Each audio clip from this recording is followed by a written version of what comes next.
everybody, welcome back to the Mommy Minimalist channel. It's your girl Cleopatra. Thank you for tagging along in today's video, which will be technically my first book review, so yay. I've been super excited to do this book review, and then also because I just started reading the second part to this series. I'm like, yeah, I got to get this out here. I think people need to know this because it's a good read and it's a good book. But let's dive into what it is and why, okay? So the book that I came across, it was titled Black Girls Must Die Exhausted, okay?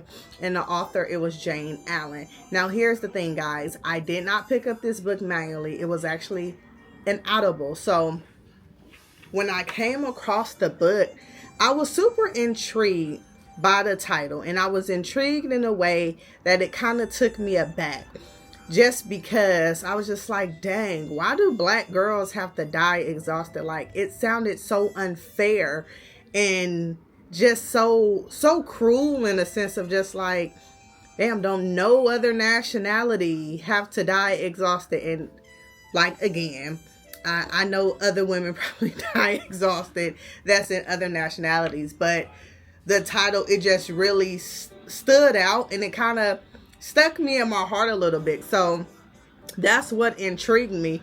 And then I started to dive into this book, and I won't lie, listening to it at first, it started off a little like, okay, I don't know if I'm gonna finish this because it's just not grasping my attention. However, that took a turn, and it took a turn for the good, okay? Because I was super caught up in this book. I started listening to it on my way to work, from work, on breaks, in between, on lunch. So it really got good. And I'm going to let you guys know, like, the brief overview of the book, okay? I won't share too much to spoil it. However, I would get into what some of the book is about, okay? So pretty much the main character is Tabitha, right? And Tabitha, she's a young black successful woman, right? And she's navigating life as far as she knows it. She's navigating life. She's done everything right that she thought or was told that she had to do, right? She got her degree. She's educated. She's working in like a fairly well-known industry, and hey, she's killing it, right? However, she ended up finding out at a doctor visit that she's kind of in a midlife crisis, right? She's in a medical emergency where she's faced with a crisis that has a time crunch. So it pretty much puts her back up against the wall in regards to the quick decision that has to be made, and what that quick decision looked like, and ultimately how it would impact her now and in the future, right? So again, this is something that kind of sprung up on her out the blue, unexpected, and now it's kind of like, hey, you're on a time crunch. You have to figure out what you're going to do, why you're going to do it, and when and how it's going to impact you, right? So again, this is something she thought she had time for. So when it's kind of thrown in her lap, like bloop, there it is, she's kind of thrown aback from it, and she's having a hard time, right? Trying to figure out, where does she go from here? Now, in the midst of all this, she's also trying to level up in the workforce, in her industry. She's trying to like figure out, okay, I know I'm capable of more. I know I could do more. I know what it takes to do more, but how do I do that, right? I'm in an industry, I won't say that it's male dominated. However, the women that are a part of that industry, a lot of times they are white, right? They don't look like her. But in particularly in her situation, she's faced with a situation of, not only am I black, I'm a woman, and the competition that I'm competing with at my current workplace is a white male. Boom. How do I do that? how do I get past this hurdle and become all of what I know that I could become? So that's one of the challenges. Then she's dealing with challenges of relationship, figuring that out. What are we doing here? Are we doing something? Are we not doing something? Do I need to cut ties? That's another situation, right? Keep in mind, she's dealing with all of this while trying to handle her medical midlife crisis, right? Then it's another aspect of she's kind of dealing with some childhood traumas, right? That's pouring over into her adulthood, right? She's also dealing with trying to be everything to everybody and not understanding where she fits into this equation herself, or what does that look like with trying to maintain herself and then try to be superwoman to everybody.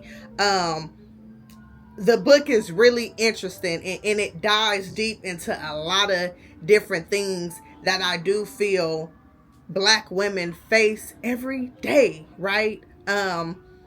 Things that Black women go through every day. So it was very relatable. It was very understandable. And as I'm listening to the author narrate in its reading, it's just like a lot of times I felt where she was coming from, and it was like, man, yeah, Black women do die exhausted for a variety of different reasons. But anywho, so those are some of the things that happen in the book. And not only is Tabitha, she's the main character, you also have her two friends, right? Alexis and Laila.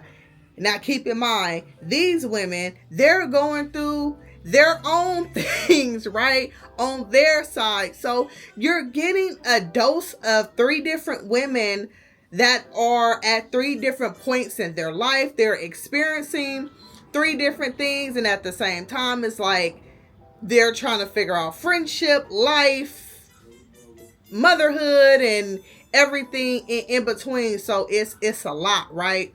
Now, here are some of the key takeaways that I took from this book. You guys already know I'm on this series of finding purpose through reading, right? So one of the key takeaways that I got was go for it, right? And what I mean by go for it is a lot of time I feel like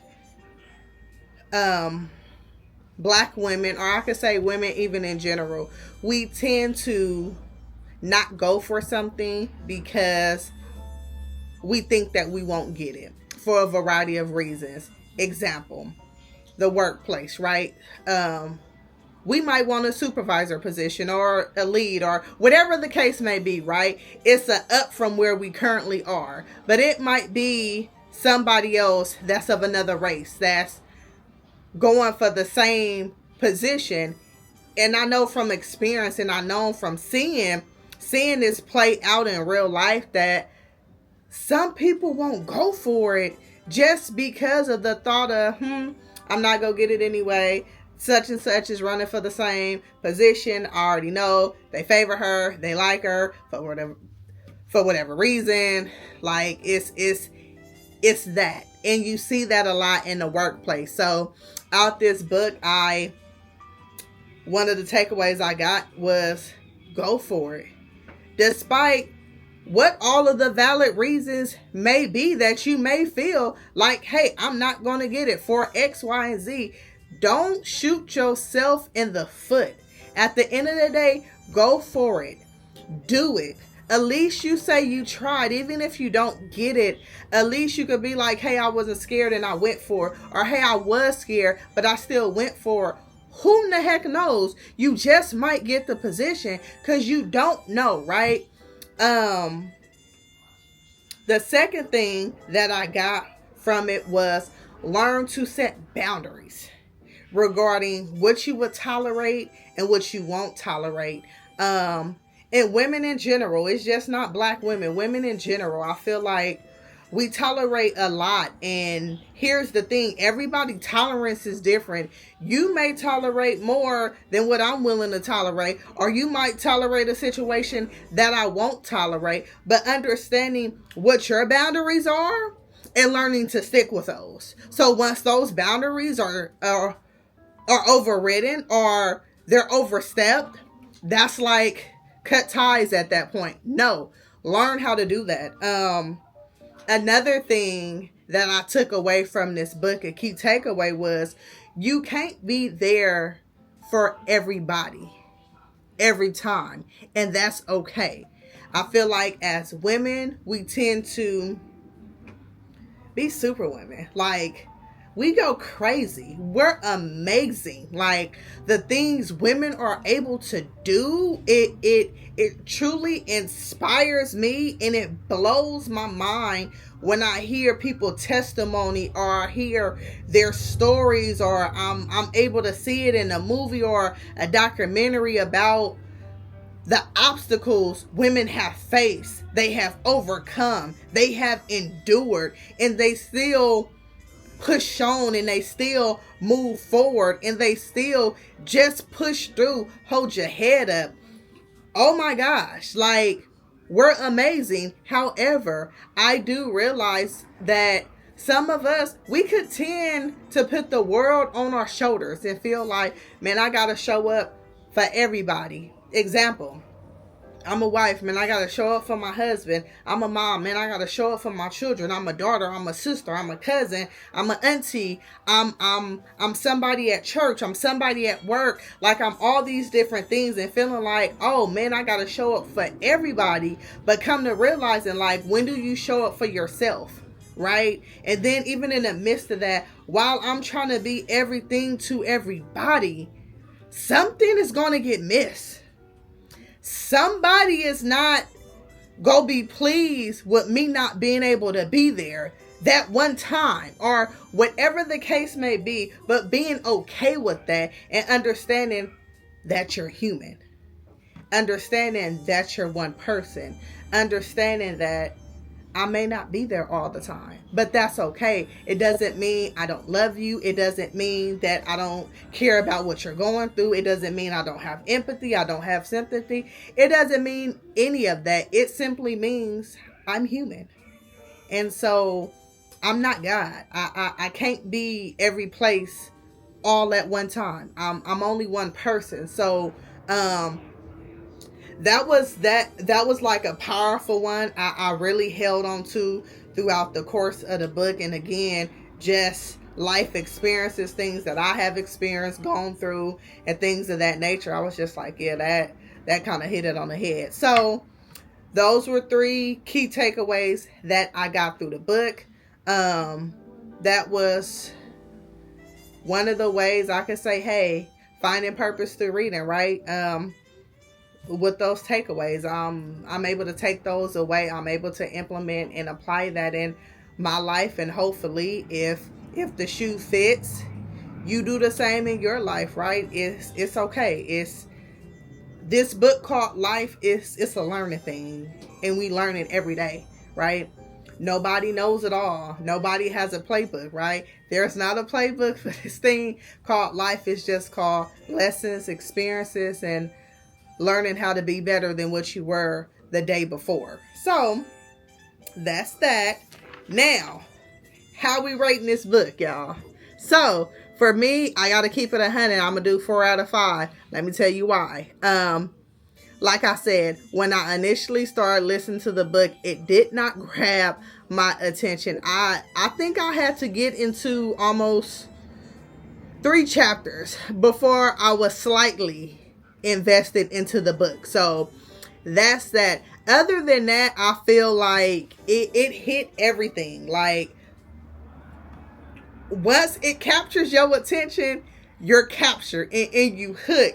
And it have a way about itself of just wanting you to listen a little bit more. If you're reading, you might want to flip the page a little bit more, because it really does get juicier and juicier. And just when you think like, okay, I got an idea of where it's going and where it's heading, boom, something else happened, and it throws you for, like, it really throws you for a loop. And the way the narrator reads it, she reads it in a way of, it really does seem hecka personal, like you're just listening to a story from like your grandmother or something. And I don't know, I was just really able to connect with the book and really get in tune with the book. So for me, it's a 4 out of 5.